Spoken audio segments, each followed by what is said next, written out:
ఎవరైనా SQL query ఎలా execute అవ్వద్ది అని అడిగితే మాత్రం, మీరు ఈ ఆన్సర్ చెప్తే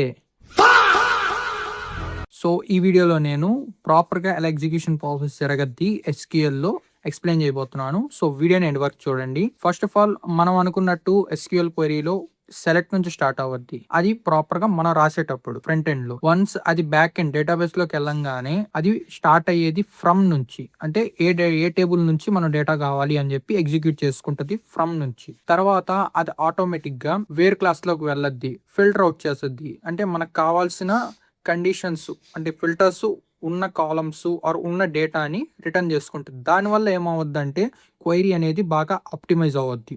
అంటే హ్యూజ్ అమౌంట్ ఆఫ్ డేటాలో నుంచి మనం ఫిల్టర్ ఔట్ చేయంగానే ఆటోమేటిక్‌గా మన డేటా అనేది తగ్గద్దనమాట. నెక్స్ట్ వేర్ దగ్గర నుంచి గ్రూప్ బైలోకి షిఫ్ట్ అవ్వద్ది. గ్రూప్ బైలోకి షిఫ్ట్ అవ్వంగానే అగ్రిగేటెడ్ ఫంక్షన్స్ మనం సెలెక్ట్‌లో ఇచ్చుంటాం గదా! అగ్రిగేటెడ్ ఫంక్షన్స్‌ని గ్రూప్ బై చేసి ఆ డేటా అనేది వన్ పేజ్‌లోకి చూపించేదానికి ట్రై చేస్తది. అంటే ఓవరాల్ హ్యూజ్ అమౌంట్ డేటా గాకుండా మనం సెలెక్టెడ్ అమౌంట్ ఆఫ్ డేటా అనేది చూపించడానికి ట్రై చేస్తది గ్రూప్ బైలో. వన్స్ అదయిపోయిన తర్వాత నెక్స్ట్ ఎగ్జిక్యూషన్ ప్రాసెస్ వచ్చి హ్యావింగ్. హ్యావింగ్ ఎందుకు యూజ్ అవ్వద్ది? పైన మనం అగ్రిగేటెడ్ ఫంక్షన్స్ ఇచ్చుంటాం. ఇచ్చిన అగ్రిగేటెడ్ ఫంక్షన్స్ మీద మనం డైరెక్ట్ ఏవైనా ఫిల్టర్స్ అప్లై చేయాలన్నా, లేకపోతే ఎక్స్‌ట్రా ఏమైనా కండిషన్స్‌ని అప్లై చేసి మనం రిటర్న్ చేసుకోవాలి అనుకున్నప్పుడు మనం చేయలేం. హ్యావింగ్‌ని యూజ్ చేసి అగ్రిగేటెడ్ కాలమ్స్ మీద మనం డైరెక్ట్‌గా ఫిల్టర్ అప్లై చేయొచ్చు. తర్వాత సెలెక్ట్ వస్తదనమాట. సెలెక్ట్ వచ్చి దేనివల్ల యూజ్ అవ్వద్ది? సెలెక్ట్ మనం ఏ కాలమ్స్ అంటే ఎంతవరకు ఫిల్టర్ అయినప్పుడు ఆల్మోస్ట్ ఆల్ 10,000 రికార్డ్స్‌లో మనకి ఒక 2,000 రికార్డ్స్ వచ్చినియి ఫిల్టర్ అయ్యి. ఫిల్టర్ అయ్యి వచ్చినప్పుడు వాటిల్లో అన్ని కాలమ్స్ మనకి యూజ్ అయ్యి ఉండవు.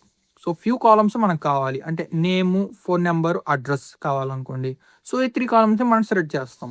ఈ సెలెక్ట్ చేసినప్పుడు ఆ వచ్చే అవుట్‌పుట్ ఎయిదర్ అది అసెండింగ్‌లో ఉండాలా, డిసెండింగ్‌లో ఉండాలా అనేది డిసైడ్ చేసేది ఆర్డర్ బై. ఇది ఎండ్‌లో ఉంటదనమాట ఆర్డర్ బై అనేది. సో, ఈ విధంగా ఎగ్జిక్యూషన్ ప్రాసెస్ అనేది ప్రాపర్‌గా అయితే జరగద్ది. సో, నా వే ఆఫ్ ఎక్స్‌ప్లనేషన్ మీకు నచ్చితే సో, వీడియోకి ఒక లైక్ చేయండి. మీ ఫ్రెండ్స్‌కి షేర్ చేయండి. అండ్ నా కమ్యూనికేషన్ ఎలా ఉందో కామెంట్ సెక్షన్‌లో కామెంట్ చేయండి. నెక్స్ట్ వీడియోలో నేను ఇంకా ఇంప్రూవ్‌మెంట్ చేసుకుంటాను.